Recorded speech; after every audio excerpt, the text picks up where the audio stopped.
Ya, puji dan syukur kepada Allah Subhanahu wa taala, kita dikumpulkan malam yang bahagia ini di majelis yang mulia, di rumah Allah yang mulia pula, membicarakan sesuatu yang mulia, ilmu yang bersumberkan kepada dua sumber murni ilmu dalam Islam, Al-Quran dan Sunnah Rasul Sallallahu Alaihi Wasallam. Mudah-mudahan pertemuan ini melahirkan keberkahan, manfaat dan kebaikan untuk diri kita dan keluarga kita, untuk perjalanan rumah tangga kita. Mudah-mudahan kita dikurnia Allah anak-anak yang saleh dan salehah, dan keluarga yang senantiasa dekat dengan Allah dan Rasulnya. Salat dan salam untuk Nabi kita tercinta Rasul Sallallahu Alaihi Wasallam. Mudah-mudahan lisan kita senantiasa basah untuk berselawat kepadanya, karena berselawat kepada Rasulullah merupakan sebaik-baik doa, sebaik-baik sebab agar doa kita, permohonan kita diterima Allah Subhanahu wa taala. Malam ini kita kembali berbicara tentang fikih keluarga. Bicara tentang keluarga, bicara tentang fitrah kita. Karena setiap manusia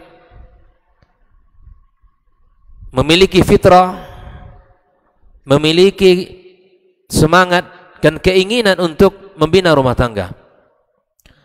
Bahkan ketika salah seorang sahabat bernama Utsman ibn Maz'un, di saat dia mencoba untuk mengatakan kepada Rasulullah untuk membujang, tidak ingin menikah, hidup sendirian dengan tujuan adalah bisa beribadah kepada Allah, lebih fokus. Bahkan ada 3 sahabat yang dikisahkan itu, yang mana mereka ingin salat malam saja, yang satu ingin puasa saja, tidak ingin menikah. Maka kemudian Rasul Sallallahu Alaihi Wasallam mengatakan kepada mereka bahwa dia adalah seorang nabi yang mulia, yang paling bertakwa kepada Allah, yang paling takut kepada Allah Azza wa Jalla. Dia menikah, dia salat malam dan dia istirahat, dan dia berpuasa kemudian dia berbuka. Bahkan dalam pembahasan pernikahan, Rasul Sallallahu Alaihi Wasallam mengatakan, "Faman raghiba an sunnati falaysa minni." Yang tidak suka menikah maka, atau yang tidak mau menikah, maka dia bukan dari golonganku. Oleh itu kaum muslimin rahimakumullah, bicara tentang keluarga adalah bicara tentang fitrah. Kalau ia fitrah, jangan dilawan, karena fitrah itu tidak bisa dilawan. Bicara tentang keluarga, bicara sesuatu yang sangat dekat dengan kehidupan kita, hari-hari kita, usia kita. Dengan keluarga yang kita bina, maka pantas bagi kita untuk memiliki ilmu di dalam bab ini. Bahkan Al-Imam Al-Bukhari rahimallahu ta'ala menuliskan satu bab dalam kitab sahihnya, bab al-ilm qabla al-qawli wal-amal. Ini menjadi dasar para ulama bahwa satu ibadah itu mesti harus didasari ilmu, diawali dengan ilmu, apalagi dalam urusan rumah tangga, karena para ulama mengatakan rumah tangga adalah ibadah yang paling lama durasinya, yang paling banyak pahalanya. Kenapa paling lama? Ya, di saat akad ijab dan kabul itu terjadi, disitulah mulai ibadah dalam kehidupan rumah tangga kita. Jangankan bicara tentang bersikap lemah lembut, jangankan berbicara tentang memberikan nafkah, mengajarkan ilmu kepada keluarga dan anak kita, bahkan dalam urusan syahwat saja itu mendapatkan pahala di sisi Allah Subhanahu wa taala. Sebagaimana yang dikatakan oleh para sahabat ketika mereka bertanya kepada Rasul sallallahu alaihi wasallam tentang masalah syahwat. Itu adalah perkara besar dalam agama kita.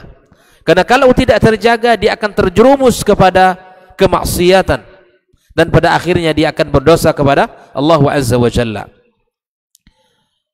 Maka Nabi sallallahu alaihi wasallam memberikan nasihat agar menjaga kesucian dirinya. Maka para sahabat bertanya, apakah jika seandainya itu, Rasulullah SAW mengatakan kepada para sahabat, jika seandainya syahwat kita diletakkan pada sesuatu yang baik atau sesuatu yang haram, apakah kita mendapatkan dosanya? Maka Nabi mengatakan, apabila kita letakkan, kita berikan pada sesuatu yang halal, maka kita akan mendapatkan pahalanya.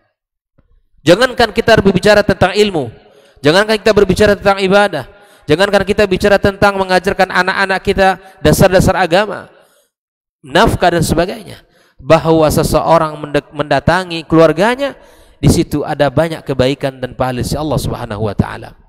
Oleh itu kaum muslimin rahimakumullah, setiap kita menginginkan generasi-generasi rabbani, generasi-generasi yang kokoh dalam akidahnya, generasi yang tumbuh di dalam mencintai agama dan agamanya, mencintai Allah dan Rasulnya. Maka ada beberapa nasihat yang disebutkan oleh para ulama di dalam mendidik anak dan keluarga kita. Ini yang akan kita sampaikan pada kesempatan yang mulia ini. Ada beberapa kaidah yang disampaikan oleh para ulama agar melahirkan generasi-generasi yang tangguh, generasi-generasi yang kokoh, dan mereka tumbuh dengan jiwa yang sehat dan tumbuh di dalam kebaikan kepada Allah Subhanahu wa taala. Yang pertama, kun qudwatan li ibnika. Hendaklah orang tua itu menjadi qudwah bagi anak-anaknya.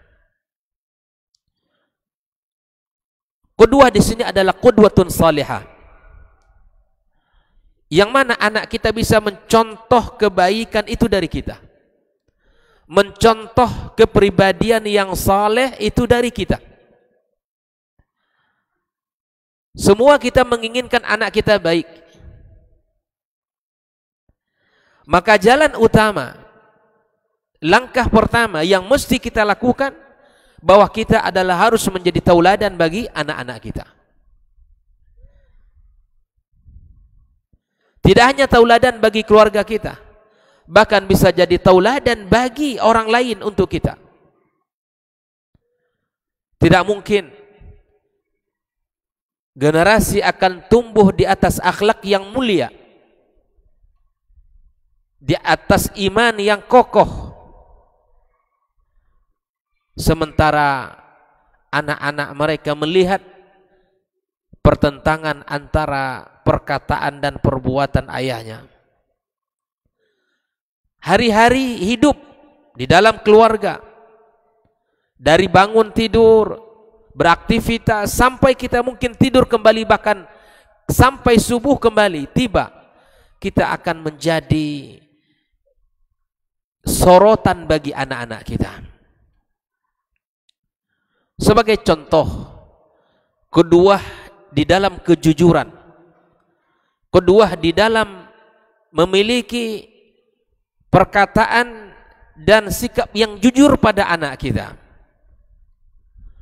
Ketika seseorang berada di rumahnya dan mungkin waktu itu adalah waktu istirahatnya, tiba-tiba handphonenya berbunyi, lalu kemudian ayahnya mengatakan kepada anaknya, katakan kepada dia bahwa ayah tidak ada di rumah. Kira-kira ini benar apa tidak? Tidak benar. Apalagi anaknya kalau jujur, dia angkat telepon kemudian dia katakan, kata ayah dia tidak di rumah. Ini perkara yang sangat luar biasa, dan ini terjadi dalam kehidupan masyarakat kita. Ada satu hal yang mesti kita fahami di sini. Ba'dun nasi yadhunnu anna as-sighara la yafhamun. Sebagian orang tua menganggap bahwa anak kecil itu tidak paham, Pak. Menganggap ini kan masih kecil, dia belum paham dengan makna kejujuran dan makna bohong dan seterusnya. Sebagian orang mengatakan bahwa anak kecil itu belum paham, maka tidak mengapa kalau kita berdusta, atau tidak mengapa kalau kita berbohong. Wal haqiqatu khilafu dzalik. Sebenarnya anak kecil itu merekam, dia memberikan penilaian. Walau mungkin dia tidak bisa berkata ayah bohong, belum mungkin, belum dia bisa berkata itu, tapi di dalam rekaman penglihatannya, pengalamannya, maka ayahnya telah mengajarkan sesuatu yang tidak baik kepadanya. Di dalam sebuah kisah di zaman Rasul sallallahu alaihi wasallam, ada seorang ibu yang memanggil anaknya, "Sini nak," kata dia, "sini." Dipanggil oleh ibunya, menjanjikan sesuatu untuk diberi kepadanya. Di saat itu Rasulullah melihatnya. Maka kemudian Rasulullah sallallahu alaihi wasallam memanggil, mengatakan perkataan kepada ibu itu. Faqala laha Rasul sallallahu alaihi wasallam, "Ma aradti an tu'tiyah?" Apakah engkau, wahai ibu, betul-betul ingin memberikan sesuatu kepadanya? Tadi ibunya manggil, "Sini nak." "Ya Abdullah, ta'ala hatta u'tiyak." Sini nak. Ini biasa kan? Terkadang kita untuk membujuk anak kita, merayu, dipanggil, diiming-imingi dengan sesuatu. "Sini nak, kalau kamu tidak main lagi nanti Abi kasih sesuatu." Nah, hati-hati dengan iming-imingan ini. Maka Rasul sallallahu alaihi wasallam menguatkan, menegur ibu ini, "Apakah engkau betul-betul ingin memberinya?" Faqalat, "Aradtu an u'tiyahu tamaran." Betul, aku ingin mengasihnya tamar. Faqala Nabi sallallahu alaihi wasallam, "Amma innaki law lam tu'tihi syai'an kutibat alaiki kadzibah." Kalau engkau tadi tidak memberi sesuatu padanya, maka engkau telah tertulis sebagai pembohong. Maka jangan iming-imingi anak-anak kita dengan pemberian kalau memang tidak ingin memberi. Karena di situ ada nilai bahwa anak kita sudah tertanam padanya bahwa ibunya berbohong kepadanya. Jauhkan konsep seperti ini di dalam mendidik anak-anak kita. Para guru, para pendidik, misalnya di dalam menegur anaknya, anak-anak muridnya misalnya, maka jangan pernah menjanjikan sesuatu itu tidak kita ingin berikan kepadanya. Jangan pernah kita imingi sesuatu kepada anak kita yang mana hal itu tidak akan kita berikan. Jika itu terjadi, maka kita telah berdusta dan berbohong kepada anak kita. Hal ini terlihat dalam kisah ini di mana Rasulullah menegur ibu ini, kalau betul-betul engkau memberinya, berikan. Tapi kalau tidak ingin memberi, maka jangan pernah imingi dia, janjikan dengan sesuatu akan diberi, namun tidak memberikan kepadanya. Oleh itu kaum muslimin rahimakumullah, bagi orang tua, bagi para pendidik, hendaklah memahami bahwa anak-anak di usia kecil mereka memiliki idrak, memiliki ihsas, memiliki rasa, memiliki perasaan, memiliki pemahaman bahwa mereka ini melihat dan merekam dan mereka menilai sesuatu yang di luar dari fitrahnya. Ini kaidah pertama kita, agar kita bisa menjadi qudwah bagi anak-anak kita.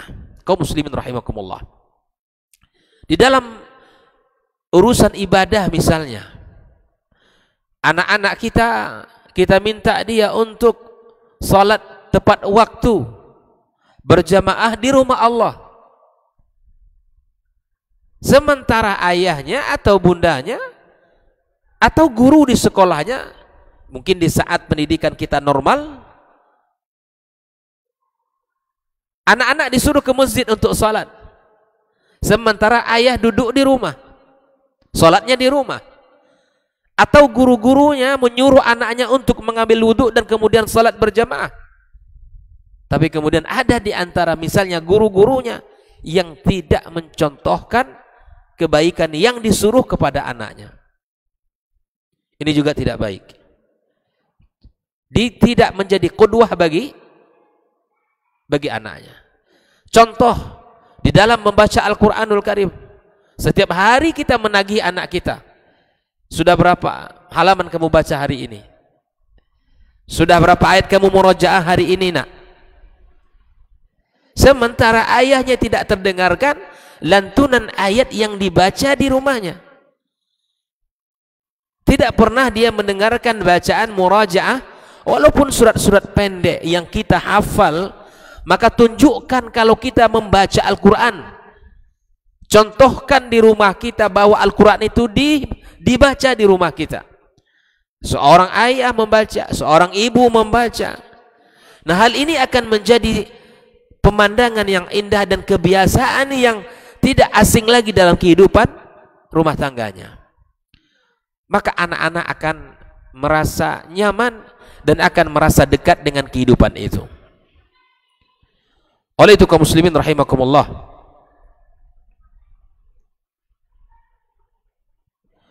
sesungguhnya kesolehan kita adalah menjadi kunci kesolehan anak kita.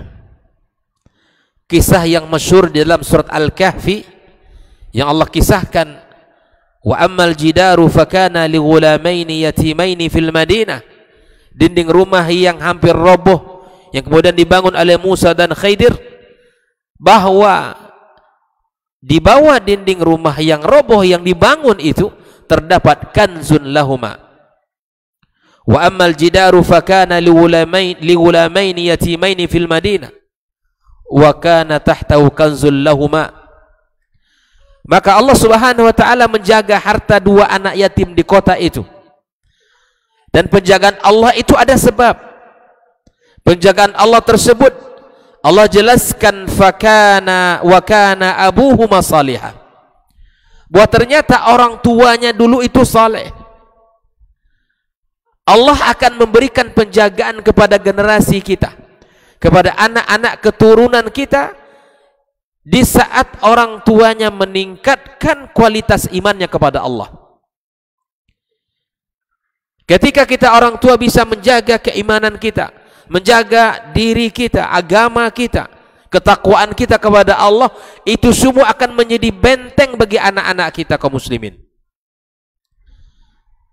Al-Quran sebagai petunjuk bagi kita. Di dalam surah Al-Kahfi Allah jelaskan bahwa Allah menjaga harta mereka ini disebabkan kesolehan orang tua mereka.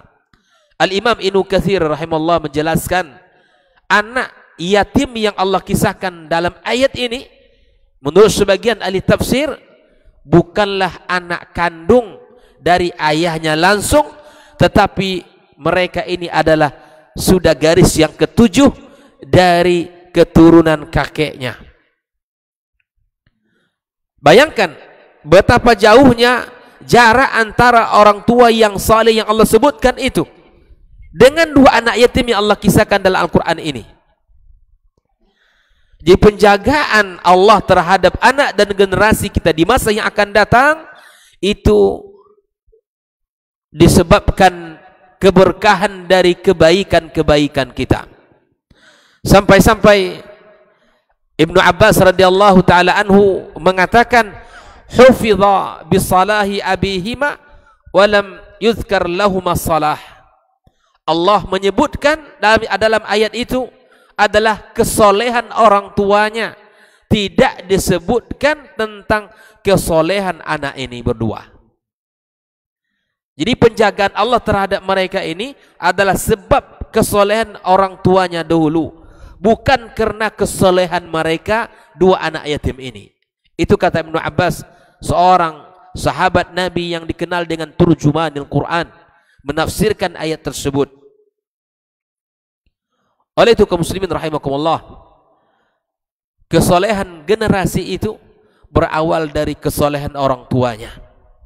Maka disinilah letaknya kita sebagai orang tua mengilmui diri bersama, memahami sebuah tanggung jawab yang besar, amanah yang agung dari Allah untuk anak-anak kita, agar kita berusaha menjadi orang tua yang kuat dan kokoh keimanannya kepada Allah Subhanahu wa taala.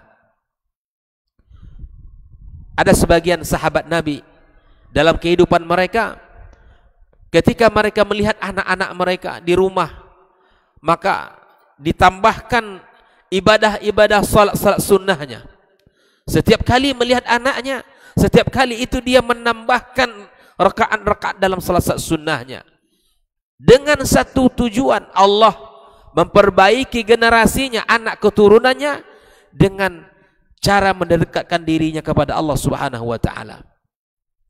Apalagi di zaman pandemi yang mana pendidikan hari ini seakan-akan lumpuh, seakan-akan mati dunia pendidikan kita hari ini. Kenapa saya katakan demikian? Kita lihat, Masya Allah, hampir 2 tahun pendidikan kita tidak berjalan seperti mana biasanya. Guru menyampaikan materi secara online, anak di rumah memegang handphone. Bayangkan kalau anak-anak di usia 5 atau 6 tahun yang sudah harus memakai handphone dan dia belum tahu apa itu handphone dan bagaimana fungsinya, maka sungguh ini akan memberikan pengaruh dan tidak akan mendapatkan hasil yang maksimal dalam pendidikan kita. Kita meyakini, Pak, bahwa talaqi di dalam menuntut ilmu tidak bisa digantikan oleh kecanggihan teknologi. Talaqi, duduk di depan ustaz seperti kita belajar hari ini, depan guru, seorang murid di depan guru, seorang santri di depan guru, duduk belajar ilmu, itu tidak bisa digantikan dengan kecanggihan teknologi hari ini. Tak bisa. Maka kita berusaha, berdoalah kepada Allah agar Allah angkat wabah ini, Allah angkat musibah ini, agar kembali kehidupan kita normal, beribadah normal, beraktivitas kita normal, dunia pendidikan normal, dunia perdagangan ekonomi normal, dan semuanya kita kembali sedia kala sebelum datang wabah ini. Oleh itu kaum muslimin rahimakumullah, ini menjadi tantangan tersendiri bagi kita dalam mendidik anak-anak kita, anak-anak generasi kita yang di masa yang akan datang. Hari ini orang tua ya sangat dekat, bahkan sering terjadi perkelahian, bahkan percekcokan antara pasangan suami istri disebabkan benda yang satu ini. Ya, HP cuma 1, anak 3. Kemudian waktunya tidak jauh berbeda, dan pada akhirnya anak-anak tidak mendapatkan kebagian daripada ilmu yang cukup untuk mengisi ruhi mereka, sehingga anak-anak tumbuh jauh dari agama Allah Subhanahu wa taala, waliyadzubillah. Kaum muslimin rahimakumullah, yang kedua yang mesti kita perhatikan di dalam langkah untuk melahirkan generasi-generasi kita, generasi yang beriman kepada Allah Azza wa Jalla, adalah dengan mendoakan kebaikan untuk mereka. Jangan pernah mendoakan keburukan kepada anak-anak kita. Doa adalah senjata orang beriman. Dengan doa akan terbukalah segala kesulitan, akan dekat yang jauh, akan sampai kepada tujuan dengan cara berdoa kepada Allah Azza wa Jalla.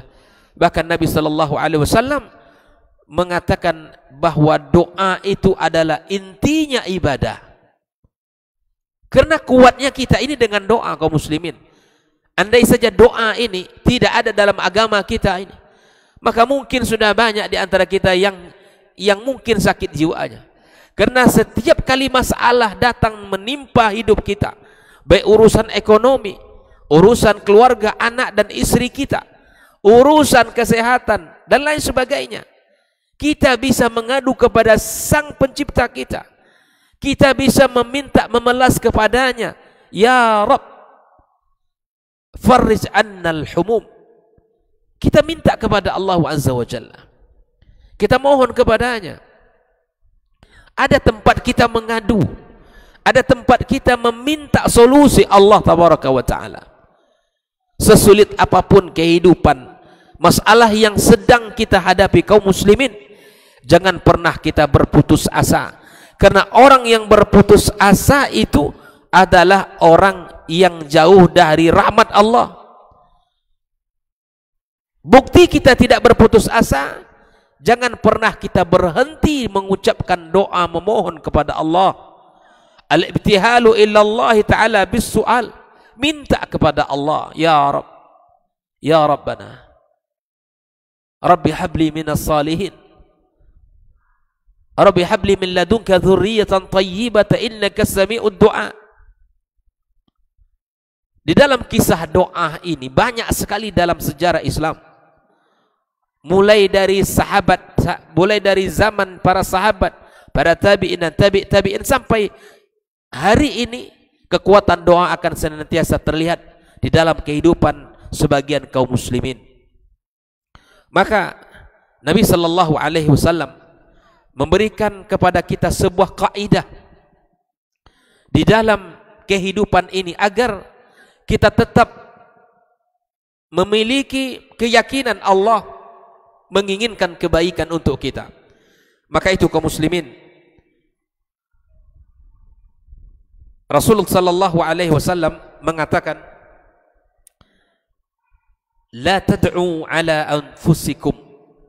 Jangan pernah kalian mendoakan keburukan atas diri kalian. Untuk diri kita enggak boleh kita doakan keburukan untuk kita. Ya, enggak boleh. Yang kedua kata Rasul, wala tad'u ala auladikum. Jangan pernah doakan keburukan untuk anak-anak kalian. Jangan pernah.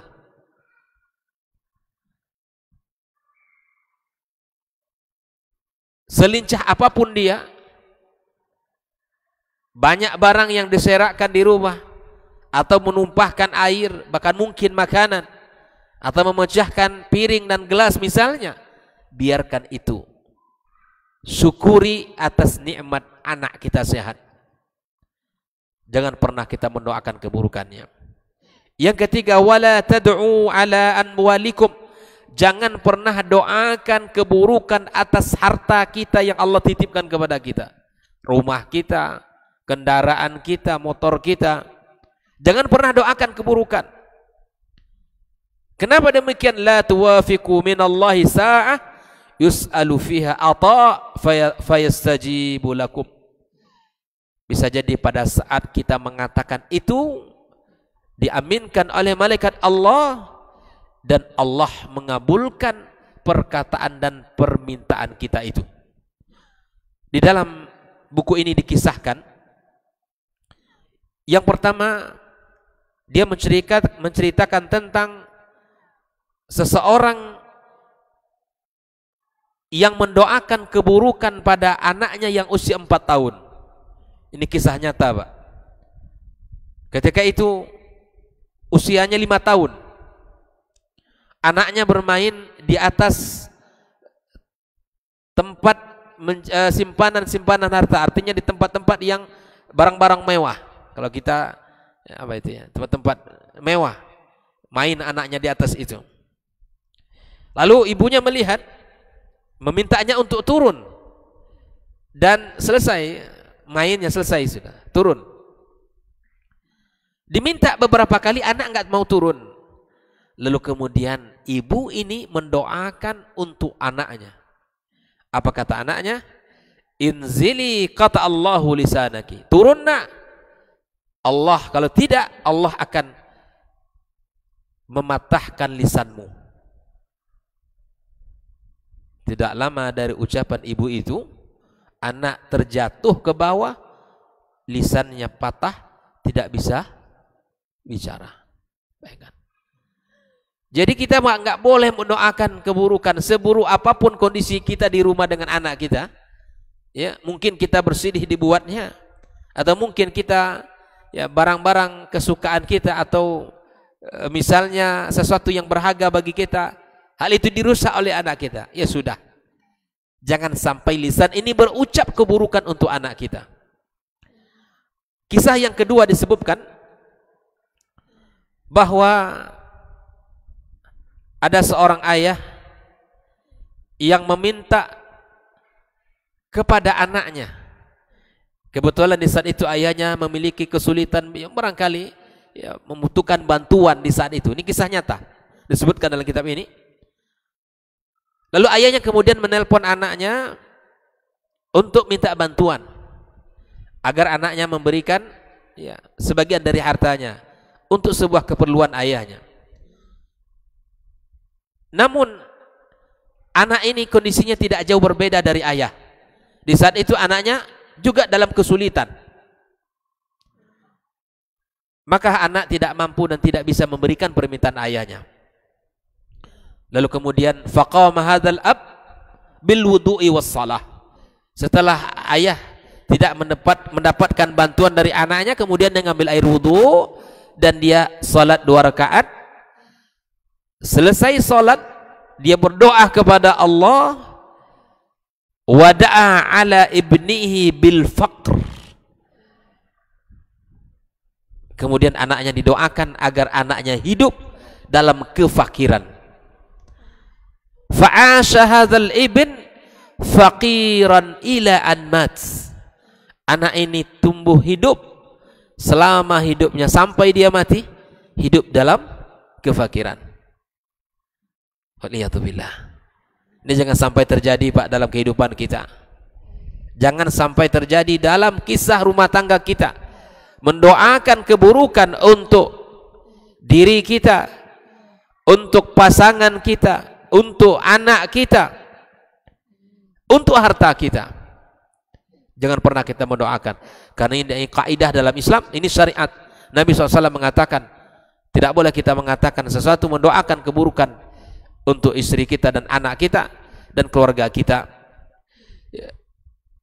Mungkin ada sebuah kisah di zaman dahulu, kisah seorang abid ya, yang mana dia senantiasa hari-harinya beribadah kepada Allah. Dia memiliki tempat khusus untuk beribadah kepada Allah. Dia taat, dia orang yang saleh, abid. Di saat dia dalam salat sunnah, sang ibu memanggil anaknya. Maka dia mengatakan di dalam hatinya, ibu saya atau salat saya. Mulai dia berpikir antara melanjutkan salat atau dia berhenti mendatangi ibunya. Maka kemudian dia berijtihad untuk melanjutkan ibadah salat sunnahnya. Padahal yang manggil siapa? Ibu. Sementara dia sedang ibadah salat sunnah. Panggilan ibu adalah wajib, yang dikerjakan adalah sunnah. Maka kembalikan kepada kaidah asal, dahulukan yang wajib yaitu panggilan ibu, kemudian batalkan ibadah salat sunnah kita.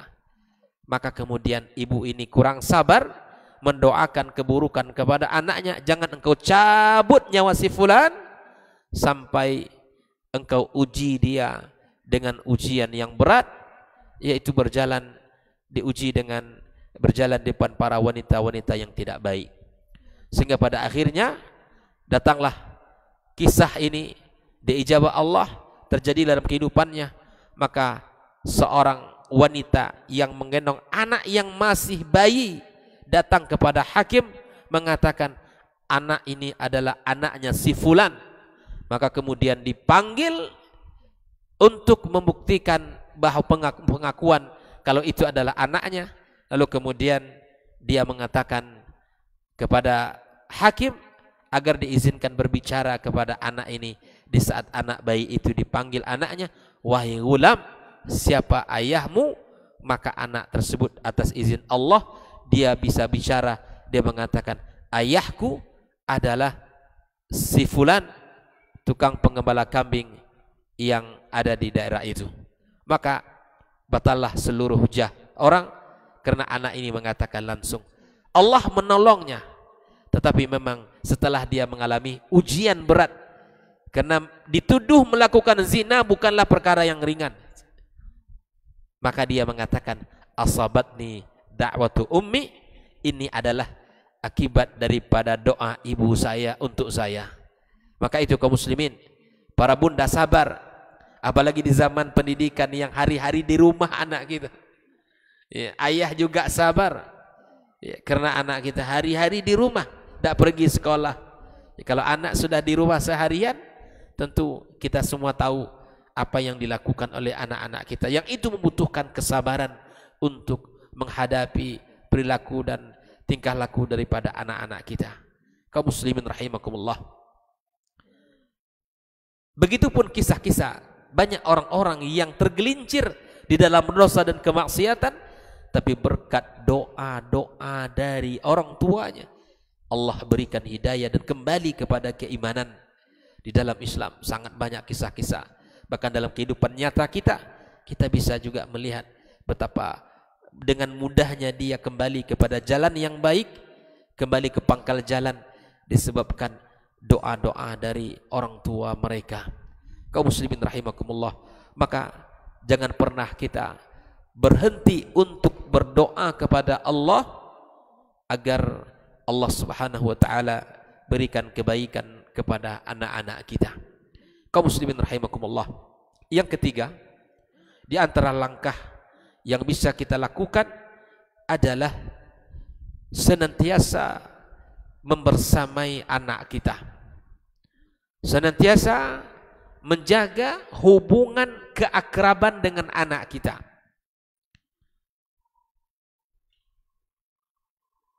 Hal ini sangat dipentingkan, sangat diperlukan di dalam menanamkan keakraban. Karena tidak jarang Pak, orang tua dengan anak itu jauh jaraknya. Walaupun itu ayahnya, tapi terkadang anak tidak suka kepada cara ayahnya. Di dalam Islam, Allah menceritakan di dalam Al-Quranul Karim bagaimana kedekatan Nabi Yakub dengan Nabi Yusuf alaihissalam. Itu kedekatan luar biasa yang terbangun antara ayah dan anak. Sehingga ketika Yusuf alaihissalam di saat dalam ujian besar, cobaan yang paling dahsyat dalam hidupnya, di saat diajak berzina oleh Zulaikha atau istrinya penguasa Mesir, maka kemudian Allah menyebutkan pertolongan kepadanya, laula an ra'a burhana rabbih, kalaulah Yusuf tidak melihat burhan. Sebagian ulama mengatakan apa makna burhan dalam ayat itu, yaitu bukan hanya iman, pertolongan Allah menghadirkan wajah ayahnya terbayang nampak jelas oleh Yusuf di dinding rumahnya itu, di dinding rumah penguasa Mesir itu. Allah perlihatkan wajah ayahnya sedang menggigit jarinya, murka. Wahai Yusuf, kamu itu keluarga orang baik-baik. Itu manfaat kalau anak dekat dengan ayah. Allah selamatkan anak dari kemaksiatan, Allah selamatkan anak dari keburukan. Maka bangun keakraban, senantiasa membersamai anak, membangun kedekatan dengan anak kita. Terkadang orang tua, ayah merasa sudah cukup dengan memberikan uang jajan, uang belanja, kebutuhan jasad, itu dia sudah merasa cukup di dalam mendidik anaknya.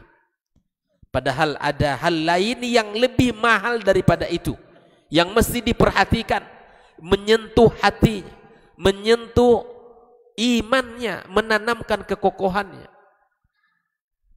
Maka itu kaum muslimin, di antara kisah yang disebutkan oleh para ulama adalah kisah Abdullah ibnu Umar yang sangat dekat dengan anaknya Salim.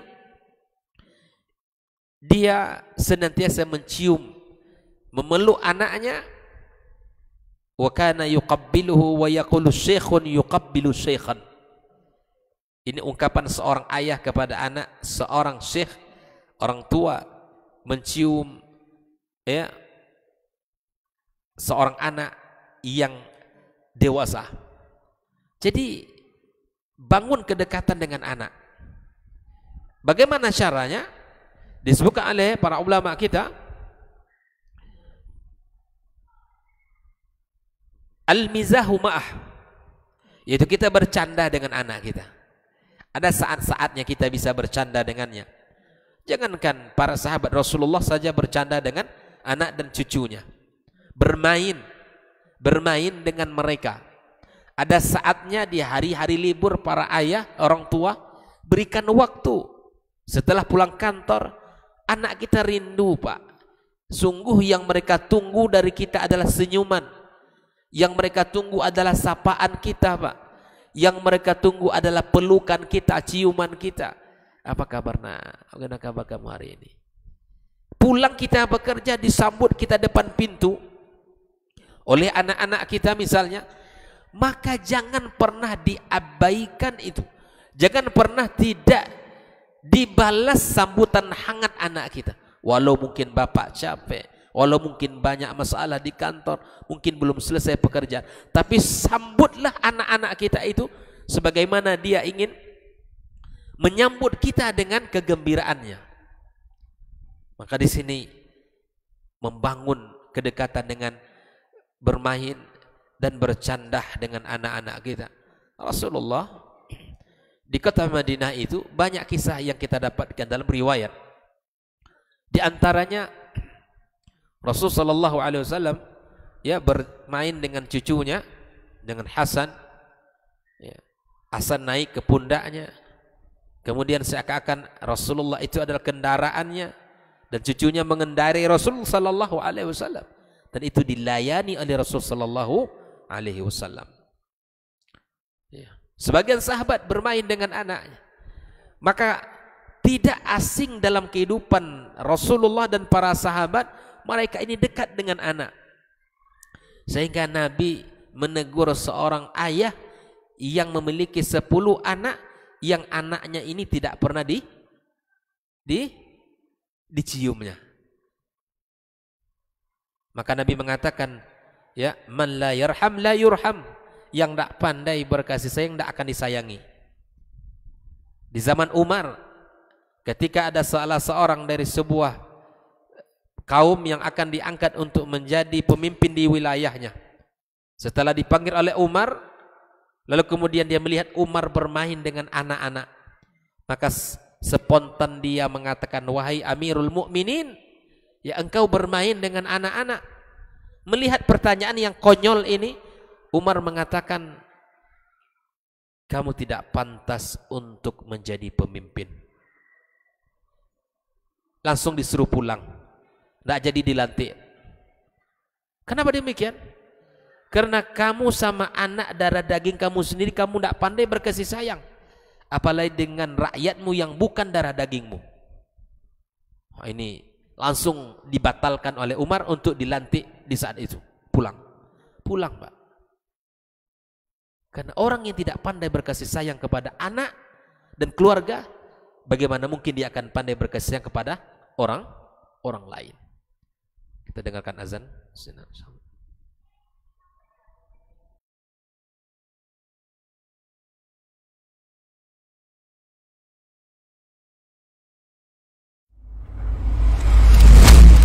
Kalau Umar ini subhanallah, yang diinginkannya itu generasi-generasi luar biasa, orang-orang hebat. Lalu kemudian apa yang dilakukan oleh Umar? Fa'asta'miluhum fi ta'atillah. Aku gunakan mereka ini di dalam ketaatan kepada Allah. Ketika kaum muslimin itu memiliki penyakit namanya wahan, yaitu hubbud dunya wa karahiyatul maut, cinta dunia dan takut akan kematian. Lalu Nabi menjawab dengan yang lebih penting. Apa itu? Madza a'adatta laha. Apa yang engkau siapkan untuk kiamat itu. Bin Sulaiman tadi, inti yang bisa kita ambil apa? Solehkan diri kita. Solehkan diri kita sebelum mencari rezeki. Karena kalau kita tidak soleh, kalau kita tidak bertakwa kepada Allah Subhanahu wa ta'ala dalam mencari rezeki itu akan terasa sulit.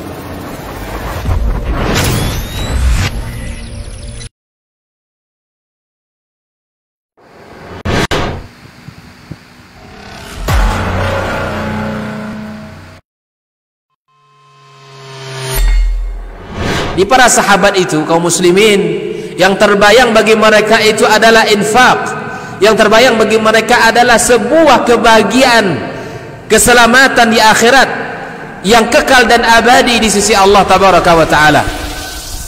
Semua kita boleh klaim sekarang. Kamu cinta Nabi? Cinta Ustaz. Cinta Nabi? Cinta Ustaz. Termasuk saya. Cinta Nabi? Cinta. Dapat tahunya besok di akhirat. Maka apa kata Nabi sallallahu alaihi wasallam? Amalur rajuli biyadihi. Penghasilan yang terbaik adalah pekerjaan yang dilakukan oleh seseorang dengan tangannya sendiri. Wa kullu bai'in mabrur. Dan setiap jual beli yang mabrur. Ini aktivitas ini membantu saya di akhirat atau akan menyulitkan saya di akhirat? Kalau seandainya perbuatan itu ternyata akan menyulitkan kita di akhirat kelak, tinggalkan perbuatan itu.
Kita lanjutkan. Di antara cara yang bisa kita lakukan al-mizah. Ya, kita bermain dengan anak kita dan bercanda dengannya. Kemudian al-bishasha wal ibtisama fi wajhi. Kita senyum. Ya, kita sambut senyum anak kita dan kita tersenyum kepadanya.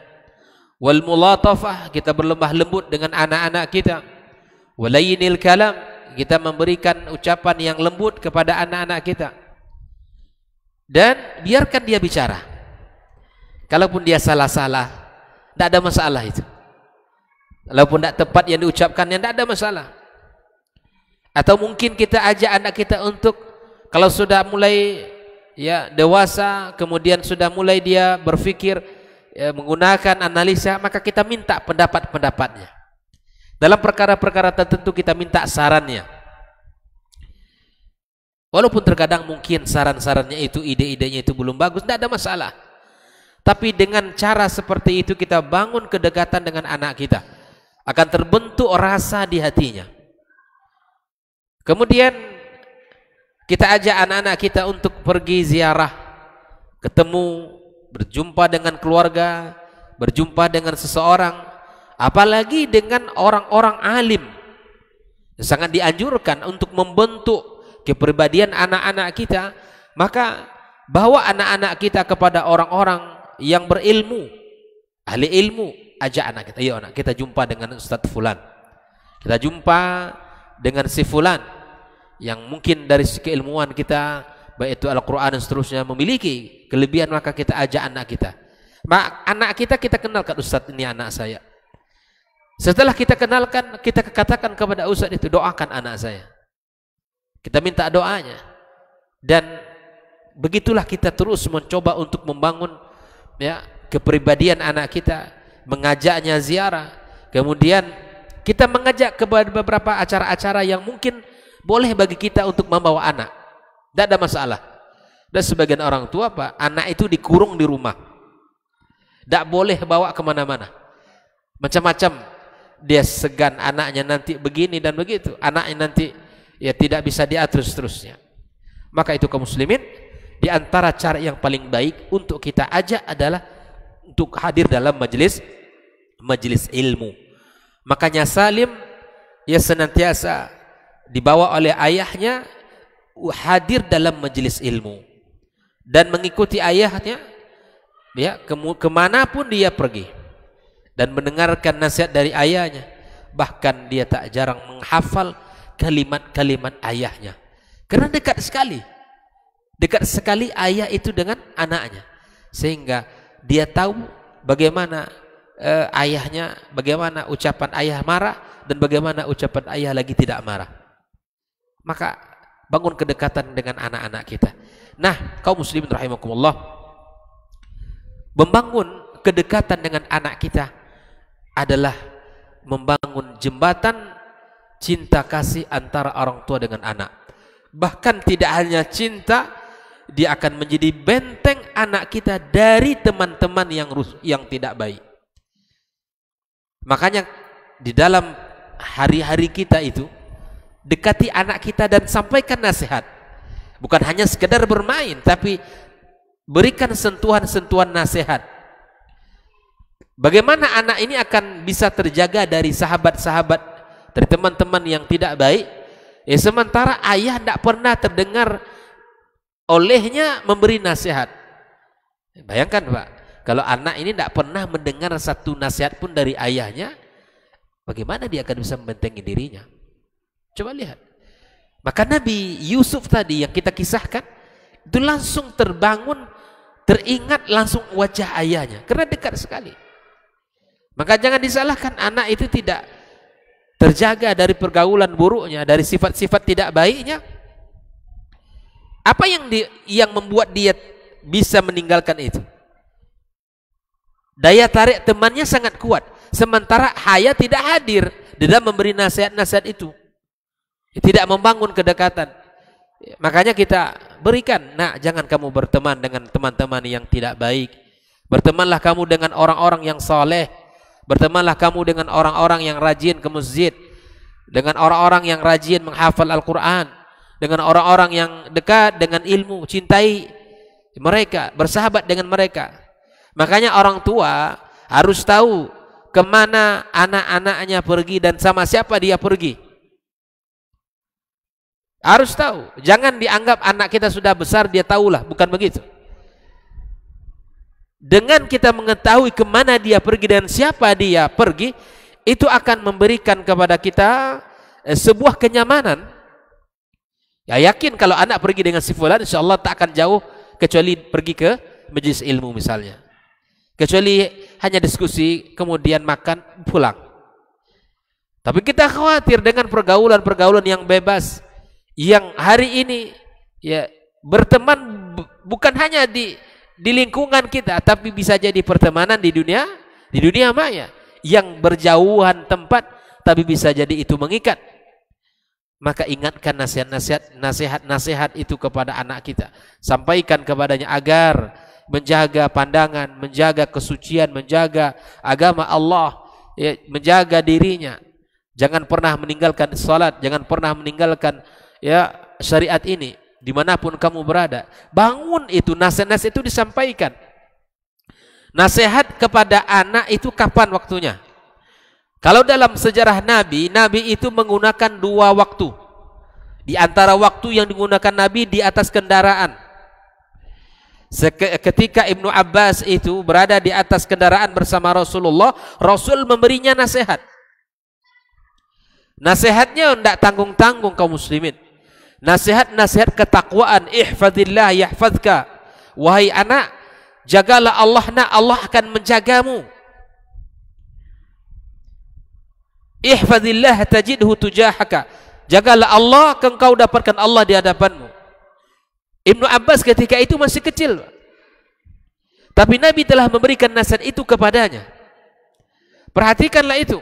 Ini bukan nasihat sembarangan. Ihfadzillah yahfadzka. Jangan dikira anak kecil itu tidak faham dengan menjaga, dengan perintah menjaga Allah itu.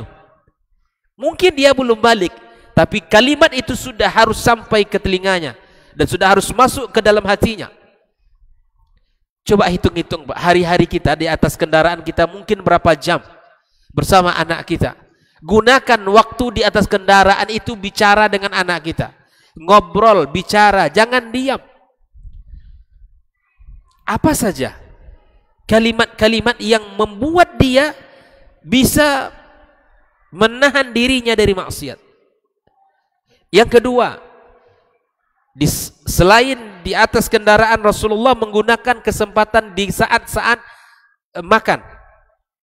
Kalau kita meja makan barangkali ya di saat-saat mau makan itu waktu di mana Rasulullah juga menggunakan momen ini untuk memberikan nasihat.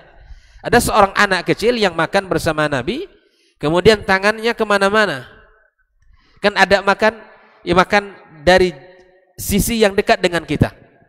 Maka kemudian Nabi mengatakan, ya gulam, samillah. Wahai anak, makan dengan membaca bismillah. Wa kul mimma yalik, makan dengan makan yang dekat dengan kamu. Ini makan jenis makanan barangkali banyak kan? Tangannya terbang ke sana ke sini. Maka Nabi memberikan nasihat itu. Momen-momen ini kita tiru Nabi untuk memberikan nasihat di atas meja makan kita. Jangan hanya di saat-saat di saat-saat seperti habis maghrib, enggak. Dalam setiap keadaan dan kondisi usahakan nilai-nilai iman itu masuk. Nilai-nilai agama itu kita tanamkan kepada anak kita. Maka mari kita menjadi orang tua yang senantiasa menggunakan kesempatan-kesempatan untuk bisa menanamkan nasihat-nasihat itu kepada anak kita. Kalau kita lihat Al-Qur'anul Karim, di awal pertemuan di majelis ini kita pernah sampaikan bahwa di dalam Al-Quran itu terdapat 14 dialog antara ayah dengan anak. 14 dialog. Seluruhnya 17 dialog. Ibu 1 kali dialog, ibu 2 kali dialog. Kemudian 1 dialog itu tidak disebutkan apakah ibu atau ayah. 14 sisanya itu adalah dialog ayah dengan anak. Ini arti apa kaum muslimin? Artinya bahwa ayah itu sangat memiliki peran di dalam berdialog dengan anaknya. Nah, hari ini terkadang orang tua, khususnya ayah, tidak punya kata-kata, tidak punya kalimat untuk memberikan nasihat, memberikan bimbingan, taujih kepada anak-anaknya. Apa yang bisa diharapkan oleh anak, apa yang dia dapatkan oleh anak dari nasihat-nasihatnya itu, kalau tidak ada apa yang membuat dirinya terjaga dari maksiat. Tentulah setelah doa-doa kita tadi, ada nilai-nilai yang harus kita tanamkan, kalimat-kalimat yang mesti kita perdengarkan kepada anak-anak kita. Kaum muslimin rahimakumullah, maka membangun kedekatan itu ada sebuah keniscayaan. Membangun kebersamaan dan kedekatan dengan anak adalah sebuah kewajiban, bukan pilihan, tapi dia kewajiban, agar anak-anak kita memiliki rasa, memiliki kenyamanan, memiliki rasa gembira di hati mereka. Karena kalau anak sudah gembira, kalau anak sudah senang, kalau anak sudah nyaman dengan kita, apapun yang kita minta insya Allah diikuti. Maka inilah diantara cara agar anak kita menurut apa yang kita perintahkan. Bangunlah 3 hal ini.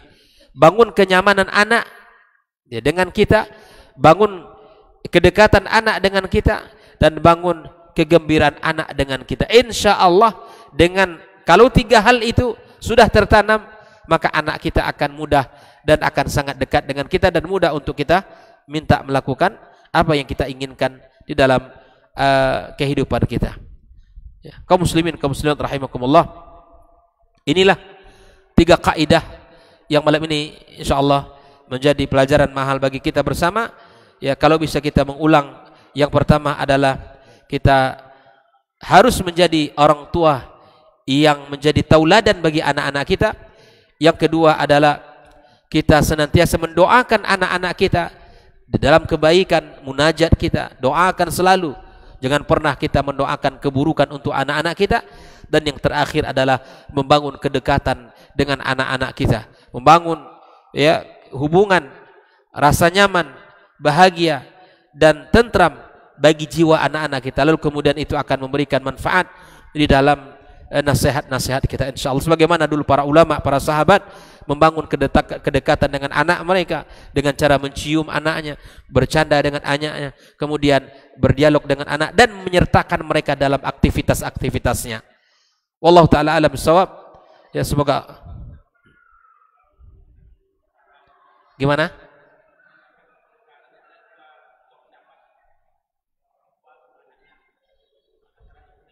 Ya. Untuk melanjut.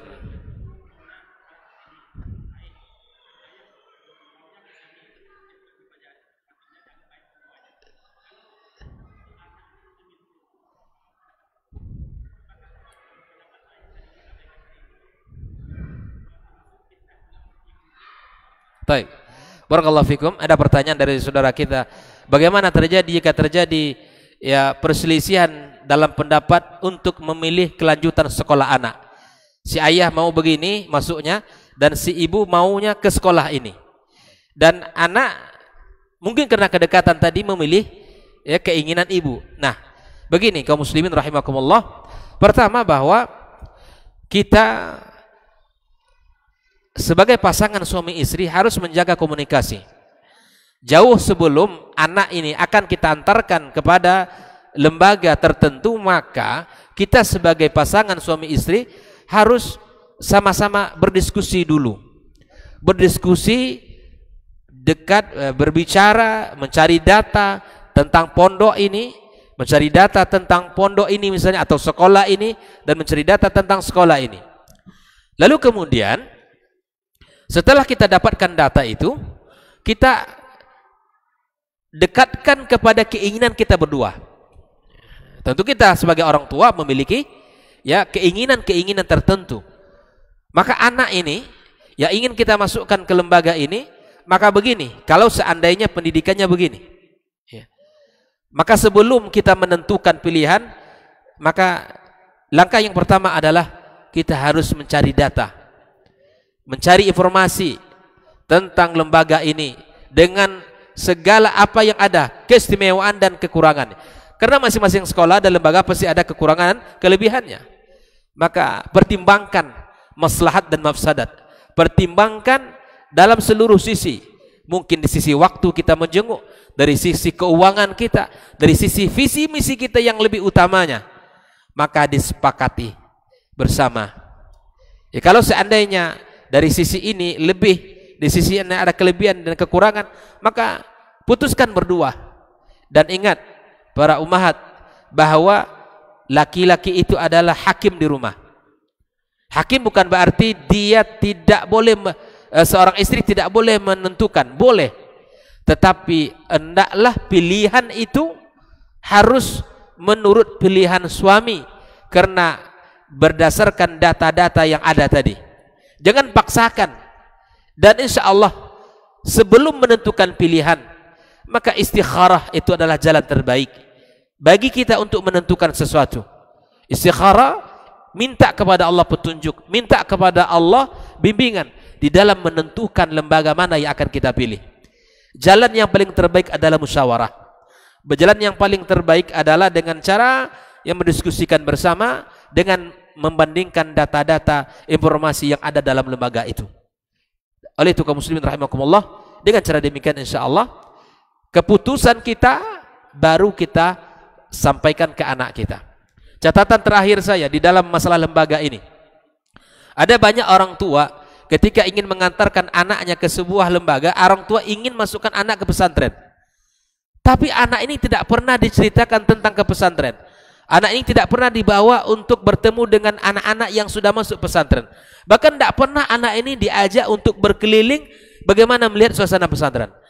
Ini saya sering sekali mendapatkan pertanyaan begini, bagaimana caranya Ustadz biar anak ini mau masuk pesantren? Saya bilang, sebelum anak dibawa ke pesantren, maka sampaikan dulu cita-cita kita kepada anak kita. Dan jadikan cita-cita itu dekat dengan pola hidup anak kita. Kemudian ajak orang-orang sudah masuk pesantren bertemu dengan anak-anak kita, atau kita ajak anak kita untuk bertemu dengannya, bercerita.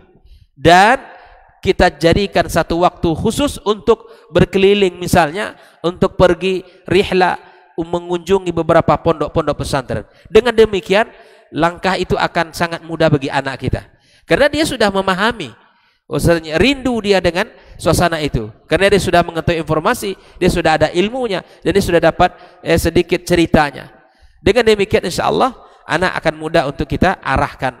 Namun ketika anak tidak pernah sama sekali kita kasih tahu keinginan kita, kemudian kita ajak bertemu dengan orang-orang seperti itu, maka ini akan menjadi jalan yang buntu untuk anak kita, dan mungkin dia tidak akan mau masuk. Mungkin mau masuk tetapi tidak akan betah. Dan oleh itu kaum muslimin rahimakumullah, perlu komunikasi, perlu duduk bercerita dengan anak kita.